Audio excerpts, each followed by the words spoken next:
রাজনীতির মাঠ আবারও উত্তপ্ত।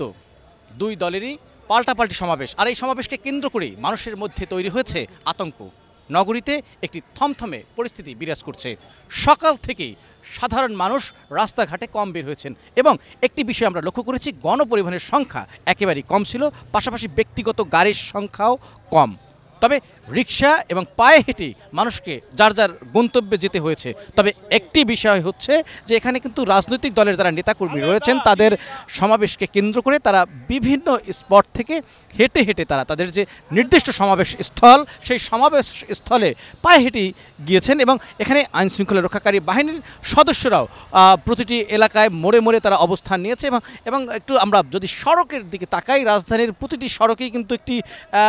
একটি থমথমে পরিস্থিতি এবং পুলিশের যে বিভিন্ন যে অবস্থান সেটি কিন্তু স্পষ্ট রয়েছে, যেহেতু তাদের যে বিভিন্ন রকমের সাজোয়া যান রয়েছে সেগুলো বিভিন্ন মোড়ে মোড়ে প্রস্তুত রাখা হয়েছে, জলকামানের গাড়ি প্রস্তুত রয়েছে। এছাড়া যে সাধারণ মানুষ তারা মিছিল সহকারে যার যার যে রাজনৈতিক দল, বিশেষ করে আওয়ামী লীগের 3টি সংগঠন এবং বিএনপির সমাবেশকে কেন্দ্র করে তারা বিভিন্ন জায়গা থেকে তারা খণ্ড খণ্ড মিছিল নিয়ে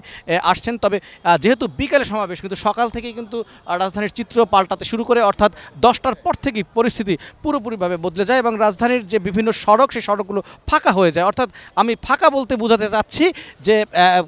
গণপরিবহনের সংখ্যা খুবই কমে যায়, যেগুলো চলে সেগুলো কিন্তু খুব স্বল্প দূরত্বে, অর্থাৎ বিভিন্ন এলাকার যে দোকানপাট সেগুলো অনেক ক্ষেত্রে বন্ধ ছিল এবং একটি মানুষের মধ্যে আতঙ্ক, উৎকণ্ঠা কাজ করছিল যে কি হতে যাচ্ছে, কি হচ্ছে। তবে রাজনৈতিক দলগুলোর নেতাকর্মীরা তারা শান্তিপূর্ণভাবেই আসলে বিএনপির যারা সমাবেশ স্থলে যাচ্ছেন এবং যারা আওয়ামী লীগের যে অন্যান্য সংগঠন আছেন তাদেরও যে শান্তি সমাবেশ রয়েছে, সেই দুই সমাবেশকে কেন্দ্র করেই কিন্তু মানুষ সবাই সুশৃঙ্খলভাবেই তারা যার যার সমাবেশ স্থলে যাচ্ছেন। তবে শুক্রবার হওয়াতে যেটি হয়েছে, জুমার নামাজ এবং নামাজের পরেই তাদের মূল যে কার্যক্রম সেটি শুরু হওয়ার জন্যই মূলত মানুষের মধ্যে যে একটি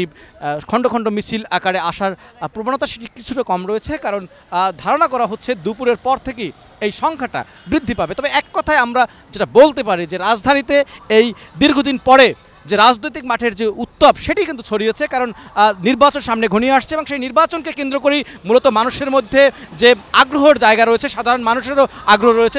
যেহেতু জাতীয় সংসদ নির্বাচন এবং সেই নির্বাচনকে কেন্দ্র করে রাজনৈতিক দলগুলো চাচ্ছে তাদের যে শক্তি সেটি প্রয়োগ করতে এবং মাঠে থেকে তাদের সেই শক্তি প্রদর্শন করতে। এ কারণেই মূলত তাদের এই